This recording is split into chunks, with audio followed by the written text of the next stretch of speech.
Hello,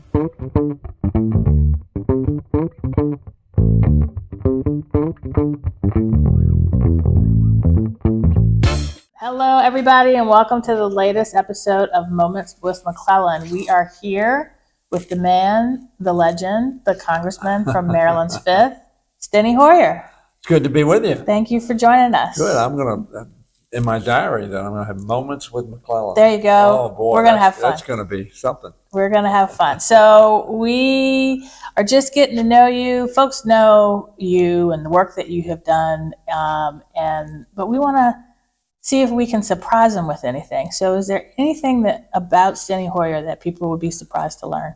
What I told you, I'm going to keep them guessing. Keep us guessing. Keep us guessing about what they'd be surprised about. Okay. Well, now, I normally would have said some time ago that I really love to dance. I don't think that's a surprise to anybody. That's the problem. Now it's been on, all the Zooms and that's right. all the social media of me dancing. I can't surprise them with that. No, anymore. But you are a pretty good dancer. I like to dance. Well, me too. I'm like not as good dance. as you, though. So you have been a public servant for a while, but was there anything else that you might have done had you not gone into public service? Let me tell you a quick story. Okay. I was in a business major at the University of Maryland. Mm-hmm. And my uncle was in public relations in New York City. He represented the New York Medical Association. And so that's what I thought I would do, go into public relations. And I guess I did. Yeah. But I did it a different way. John Kennedy came to the University of Maryland campus, spoke at a spring convocation in 1959. He was running for president of the United States. And I heard his speech, and I was so impressed and so taken by his message of young people getting involved in public service, not necessarily running for public office, but getting involved in public service. I left that convocation. The next week, I changed my major to government and politics. I decided I was going to go to law school and get into politics. And of course, he was elected, and his inaugural speech just motivated me even more. It was so impressive. I think one of the best inaugural speeches ever. And 7 years to the day, almost, from 1966, I was elected to the Maryland State Senate right out of law school. And the rest is history. Yeah, so that made a big difference. That's pretty cool. That is pretty cool. So you represent the 5th District in Maryland. What is your favorite place to go visit in Maryland? Either in your district or out?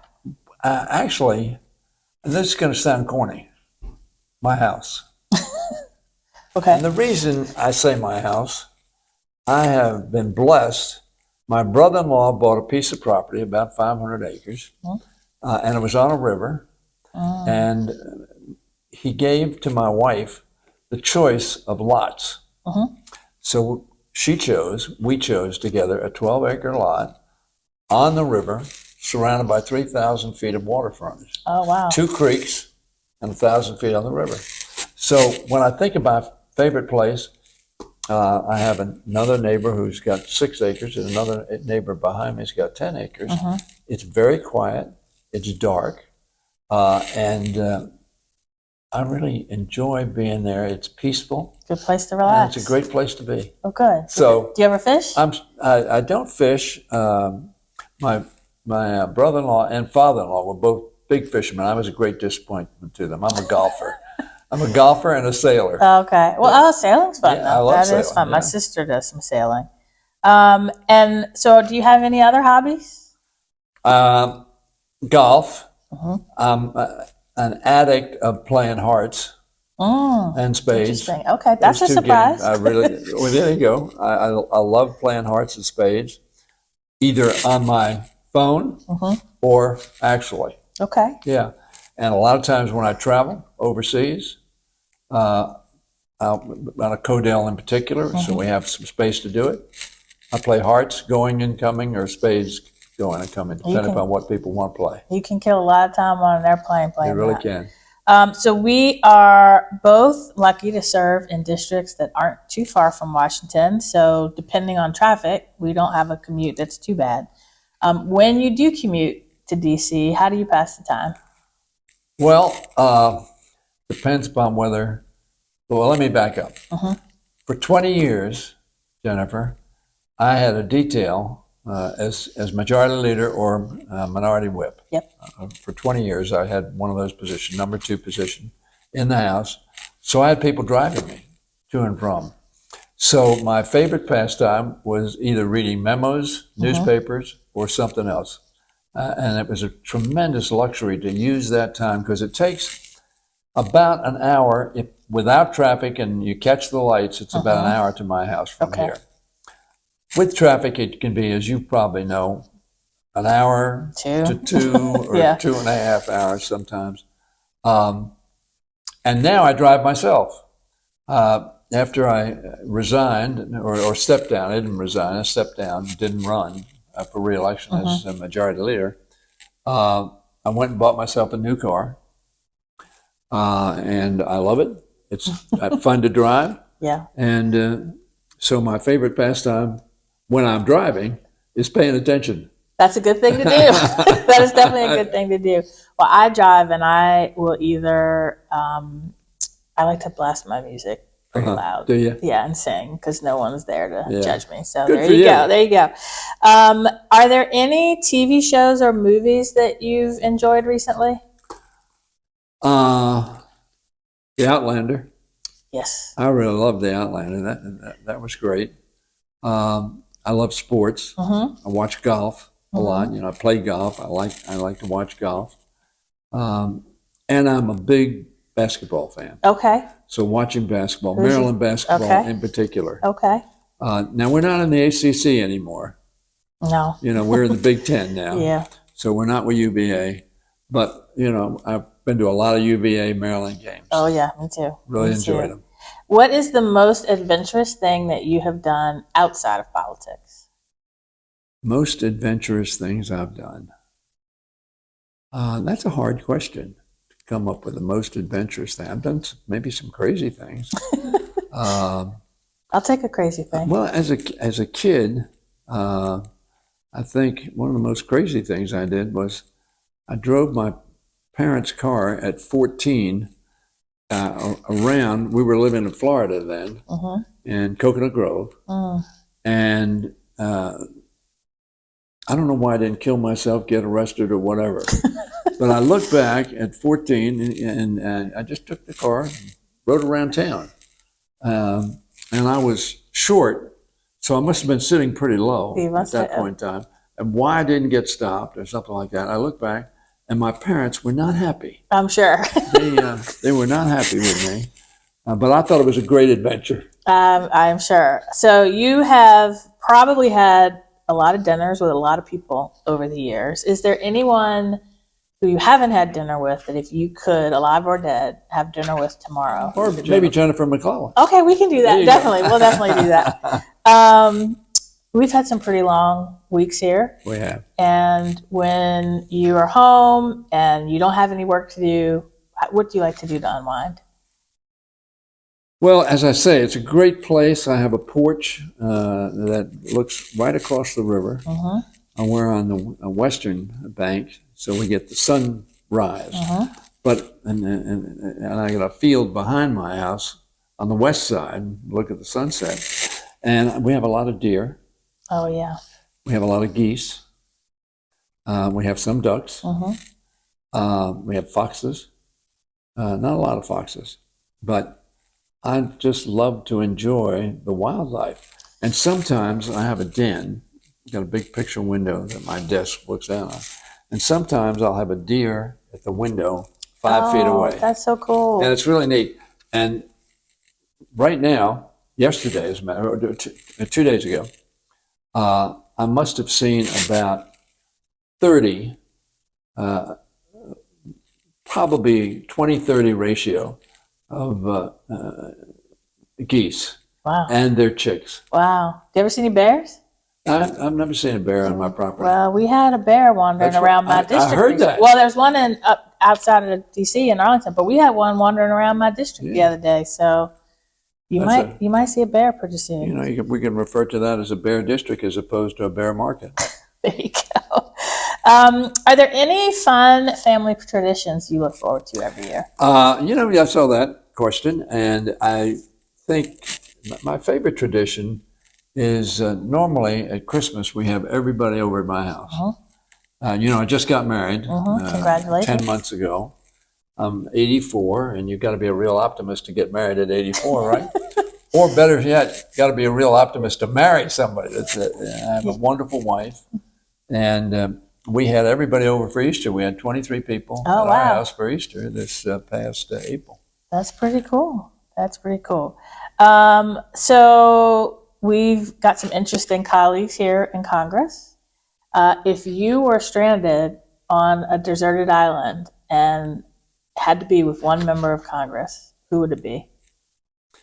I saw that question, and I thought there are a number of ways to answer that question. But the way I'm going to answer it is probably who I would choose, and that's my best friend, Ben Cardin, who's in the Senate. Yes. And Ben and I were elected to the legislature in 1966 together. That's pretty cool. We served in the Congress together for 20 years, and we've served, he's in the Senate, and I'm since 2006 together. So Ben is a lifelong friend, and just a wonderful guy. And the reason I would choose Ben, he's one of the most resourceful people I know. And he knows how to do everything. And I would think if I was stranded on a desert island, I want somebody who could make it as as livable as possible. I think that's right. Help you get food. All right. If you could have any superpower, what would it be? Any superpower. I've had a number of things I rolled around in my mind, but I think if I had a superpower, I'd like to be able to heal people. That's a good one. I'd like to be able to, make them feel better, or whatever challenge they had. That would be an awesome power. That's a really good one. That is a really good one. What is the best piece of advice you've ever received, and who gave it to you? In 1968, Ted Agnew was the governor of our state, and Nixon picked him to be the vice president. He was elected vice president. We didn't have a lieutenant governor in our state. I was in the state Senate, and the Constitution provided that the legislature in joint session, the Senate and the House voting together, would elect the governor. Now, the Senate was a third of the size of the House, and the president of the Senate ran against the Speaker of the House. Now, I was fairly new to politics, but I wasn't so new that I didn't think, I'm in the Senate, I'm voting for the president of the Senate, right? Well, it's no surprise that the Speaker of the House, Marvin Mandel, won the election. And so fast forward 6 years to 1974, I'm running for president of the Senate. I'm in my third term, or going to start my third term. And I needed 2 votes, and Governor Mandel talked to a couple of people. He was for somebody else, but I was way ahead. And so he talked to them, and they decided to vote for me. So after the election was over, I went upstairs we have the legislative body downstairs, and then upstairs is the executive suite. So I went up and I said, I want to thank you. I know that some of your staff said you shouldn't be for me because I didn't vote for you for governor. And he would puff on a pipe. And it was almost inscrutable. And he'd puff on the pipe and listen. You'd think he was listening. And he looked at me and said, Steny, one thing I've learned over the years, that you cannot go through life with a rear view mirror. That is very good advice. Very good advice. What happened yesterday happened. But particularly in our business, your enemy. I won't say enemy, but the person that wasn't supporting whatever you wanted yesterday, maybe the very person you need That's the next true. day. That's very true. And in any event, eating yourself up on what happened yesterday is not very productive. Won't fix it. That's Yeah. right. That's right. Okay, so we're going to do lightning round. And the first one is, what is your favorite comfort food or guilty pleasure? I think French fries. I really love French fries. Who doesn't? Yeah, right. Are you a morning person or a night owl? Morning. What's your favorite sports team? Maryland Terps. I figured. The basketball team. Your favorite season? Spring. Okay. Things are coming alive. Do you prefer to text or to talk on the phone? Talk. I do a bit of both. I'm 84. Yeah, I don't know. Some people, I've seen some. Well, I text a lot. What I don't do very much is email. And I hate the fact that if you don't look at your email for a day or 2 days, you end up having 50 emails. Oh, I on your know. phone. Yeah. Just don't text while you're driving. Yeah, I know. Beach or mountains? Beach. I'm a big water person. That doesn't surprise me. And Star Trek or Star Wars? Star Trek. Okay. Yeah. Beam me up. That's right. All right. Well, Beam me thank up. you for joining us for Moments with McClellan. It has been a Jennifer, delight. thank you. And we will get that dinner. Let me say, whoever is watching this, Okay.